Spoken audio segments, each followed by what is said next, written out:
Queridos hermanos y hermanas, paz y bien. Tal como les había adelantado el domingo pasado, el día de hoy me encuentro haciendo una de las etapas del Camino de Santiago y por tanto la reflexión del Evangelio va a ser en estas condiciones. Ahí disculpen estas locaciones y también espero que se escuche bien.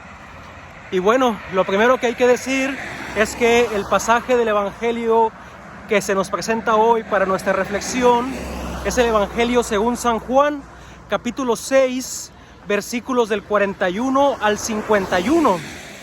En síntesis, estamos todavía en este llamado tradicionalmente discurso del pan de vida, en el cual el Señor Jesús va presentándose y va revelándose como el pan que baja del cielo, como aquel que nos dará la vida eterna. Y el día de hoy, pues como habíamos dicho desde la semana pasada, continúa este diálogo entre el Señor Jesús y sus interlocutores, comenzando el pasaje del Evangelio de hoy cuando los judíos, que como también dijimos la semana pasada, es el segundo grupo, va de una forma gradual. Primero era la multitud, luego ahora los judíos, los cuales murmuraban. ¿Y por qué lo hacían? Porque se confrontaban ciertamente con la humanidad del Señor Jesús. El Señor Jesús que les decía: yo soy el pan de vida, yo soy el pan vivo bajado del cielo, y que hacía referencia a aquel maná que sus antepasados habían comido en el desierto. Y pues ciertamente era una parte de confrontarlos en decirles: yo soy ese pan. Y ellos lo que veían era solamente la humanidad del Señor Jesús y por lo tanto murmuraban. Pero el Señor Jesús no entra en confrontaciones, no entra en peleas, sino más bien les dice: no murmuren entre ustedes. Es decir, no son capaces aún de ver la verdadera realidad de la persona del Señor Jesús y no eran capaces todavía de abrir el corazón ante esta revelación que estaba delante de ellos. Entonces, en cierta manera era inútil el diálogo, porque el problema para los judíos era que no alcanzaban a comprender el origen divino del Señor Jesús. Ellos solamente veían su naturaleza humana y, por tanto, no lo podían reconocer como el Hijo de Dios. Ciertamente, cuando al final de su vida, ese va a ser el problema que lo van a llevar ante los jueces, ante el Sinedrio, especialmente por esa situación, porque no van a ser capaces de verlo como el Hijo de Dios.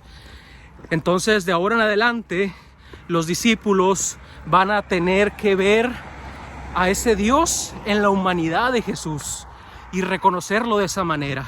Por eso, repito, el diálogo no se podía dar en ese sentido. Y es así que el Señor Jesús les afirma que ninguno puede ir a Él si antes el Padre no lo atrae. En este sentido, pues vemos que se antepone siempre la gracia, se antepone la iniciativa divina para llamarnos, para poder reconocer al Señor Jesús como el pan vivo bajado del cielo.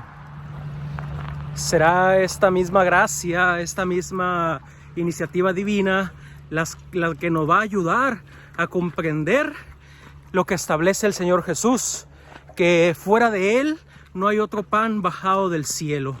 Ciertamente el maná no ayudó a entrar a la tierra prometida, a el pueblo de Israel, a aquellos que lo comieron, porque tenía solamente un sentido de apoyar, de estar con ellos, de nutrirlos en parte del camino. Pero el verdadero maná, el verdadero pan que baja del cielo, que es el que presenta el Señor Jesús, tiene, digamos, esta gracia de llevarnos hacia la vida eterna. Y también, en un sentido, el texto nos habla de que no es un pan que baja y hasta ahí queda, sino que también tiene ese sentido de eternidad. Es decir, que cada vez está bajando Y es ahí que en cada Eucaristía, cada día que celebramos la misa, cada vez que invocamos la presencia del Espíritu Santo sobre las especies del pan y del vino, el verdadero pan del cielo, el Señor Jesús, baja para alimentarnos y para darnos esa prenda de nuestra gloria futura. Y bueno, mis hermanos y mis hermanas, casi por concluir, solamente una de las últimas frases que el Señor Jesús nos dice en el pasaje del Evangelio de hoy: el pan que yo les daré es mi carne. Esto nos viene a indicar que el maná que se había dado al pueblo de Israel en el Éxodo, pues ya viene sustituido por lo que es el cuerpo de Cristo, el cual se convierte en el lugar propicio para el encuentro personal con Él. Y más que un lugar, es el don personal que recibimos, su propio cuerpo y su propia sangre que se nos comunica y que bíblicamente significa la fuerza vital de su espíritu. Por eso va a decir que da vida al mundo.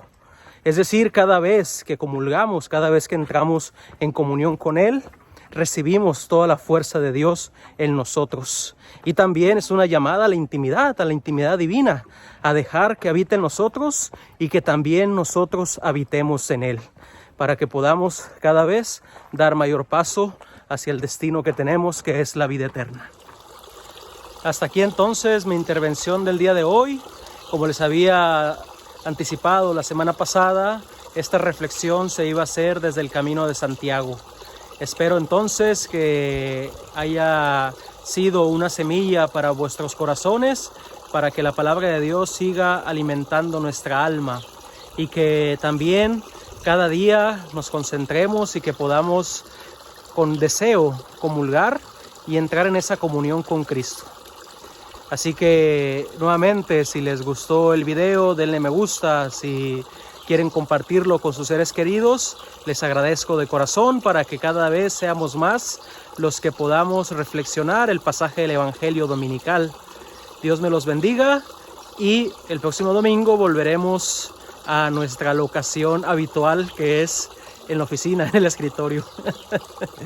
Así que Dios les bendiga, paz y bien, y muchas gracias por su paciencia.